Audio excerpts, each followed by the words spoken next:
but I have an elk tag out here in eastern Montana. It's either sex, I can shoot anything. There are some big elk out here. The problem is we only have 3 days. We've come out a day early to scout. We know this area somewhat. We've hunted turkeys out here in the spring, but the problem is they had a snowstorm here about 3 weeks ago, and it drove most of the elk off the forest down to the lower elevations. But we could get lucky. This is really a great place. Ken holds one of these coveted bull elk tags. The possibility of harvesting a bull that scores 300, a good mature 6-point bull, is there. Hey, this is the first place we stopped and we've already seen some. Yeah, well, I'm really glad to see it. All of them are looking back. Well, for all intents and purposes, the rut is over. I sure am glad we've gotten out here for a day, look around. Well, you know, we got out here a day before the season started. We got out, we did a lot of scouting. Guess what? We saw elk. Boy, I'll tell you, I was feeling really good. And I just love elk. I love the country that elk live in. It's these big, wide open western landscapes. You know, this area that we're hunting on this hunt is really unique in that it's in Ponderosa Pine. It's on the eastern part of the state. There's facilities that the public can rent. Cabins. On the Custer, there's an old fire lookout that they decided to turn into a cabin for the public.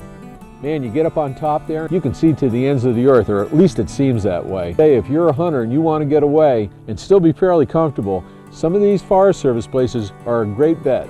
Sure are a lot of places to hide. Well, that brings up the question tomorrow morning, whether to gamble on a good spot and sit for the first hour and a half and watch, or whether to poke and move. Hit a good spot like this, you know, and just keep looking, and then just do the ridge to ridge hop, and And I'll tell you, luck will play such a huge role in this. Yeah. Well, opening day was, you know, a very, very, very tough day. Temperatures were down. We had a skiff of snow on the ground. It was not exactly what you were hoping for your opening morning of the big game season in Montana. Well, we got 1, 2, 3, 4, 5 ridges. Which one? Which one? 6 one, half dozen the other. The thing that's going to give us a stroke of luck today is if we can find some tracks. And, you know, you just got a half an inch, but that's a half an inch that'll show that track. The animal Theodore Roosevelt called the Lordy elk is just one of many species of game found throughout the Big Sky state of Montana.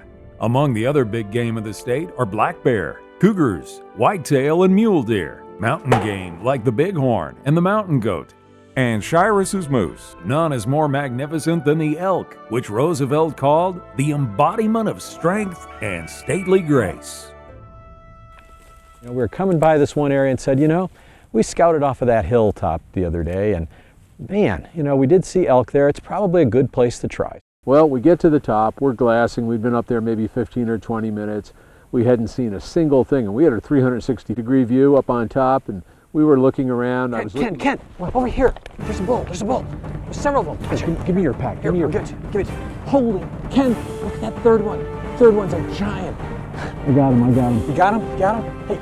This is the biggest bull that either Tom or I have ever seen in 30 years of elk hunting out on the public lands. I got this bull. I'm going to get him. The third one's the best bull in the whole bunch. All right, Tommy, I see him. He's behind the tree. He's going to step out any second here, Ken. Any second. How far? Oh, I have no idea. At least 300.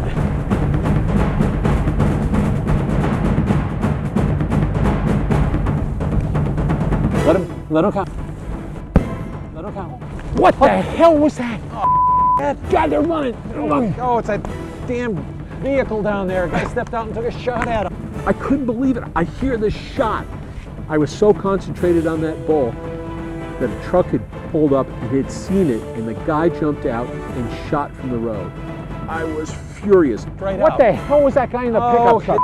Stopped down below earlier today. My God, that was the biggest elk I've ever seen in the wild. We didn't even know that the guys were in the area, and he fires at the elk. The elk all start taking off. They're running down the hill, you know, going towards this large gully.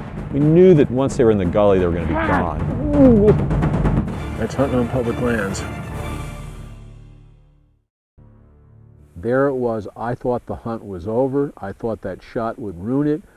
The other ones I could not get a shot at. You know, I'm just watching, you know, the first three, the best bulls of the bunch, they're already diving over the end into the gully. I learned that you can get lucky.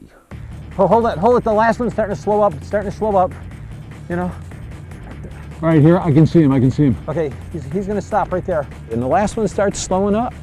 And, you know, he stops just for a second. I said, Ken, here's your chance. Boy, this was a really long shot, but I had a real steady rest. Okay, I'm gonna take a shot at him. All right, go ahead. Oh, did you see him kick? Ken? I did. Oh, There he goes, he's right over there. He went right over. he dropped over that hill there. And he takes the shot, and right with the shot, the back leg just kicks out, you know, and we've seen this time and time again. When when you hit an animal, you know, they'll react really differently. And boy, he kicked and away he just bounced over the hillside.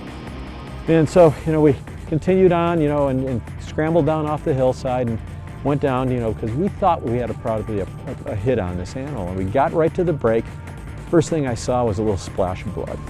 All right, Ken, I got blood down here. Lots of blood. This is definitely a lung hit.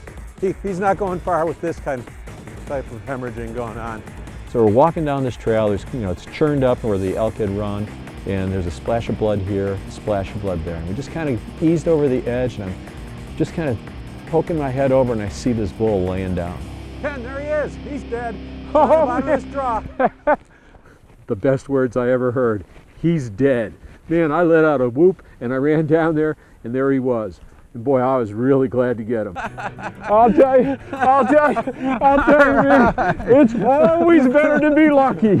Oh, not only that, we got him a half a mile from the road, man. I know. Oh, No. well, he's not the biggest bull, but I'll tell you what, He's a good one. look at that shot. Well, God, that was cool, wasn't it? Yep, right through the lungs. Oh, Last shot. oh, I can't.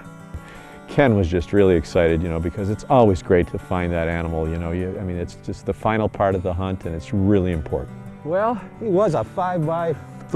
5x3. Well, Actually, almost a 6. I gotta tell you, and he was the littlest one of the bunch. He was the smallest Did bull. you see that one? The one bull was huge, but And they were 250 yards and coming towards us when those guys pulled up and shot at him. But you know what? I'm a happy guy, man. I'm a happy guy. Great experience on public land. I just can't say enough on, you know, how much it is to be able to hunt on Forest Service land. And here we are on the Ashland Ranger District of the Custer National Forest. You know, it's a big piece of ground. I mean, it's 600,000 acres, and you know, the Custer Forest, well over 1 million acres. I mean, we have states in the eastern part of the country that aren't as big as some of our national forests out west are. And the ability to be able to hunt here and to take a beautiful animal like a Rocky Mountain elk, I don't know if anything gets any better than that. Well, last trip. yep, Wasn't too bad. not bad at all. A lot easier than some we've had. Oh, a whole lot easier. I'll tell you what, we'll throw this meat in there, and I'll bet you're ready for a beer. I am. No doubt about that. Tom Puchlerz and I met when we were freshmen in college, and we've been hunting together ever since. That's over 40 years ago. This guy's my good luck charm. Whenever I go with Tom, I seem to connect, or he seems to connect.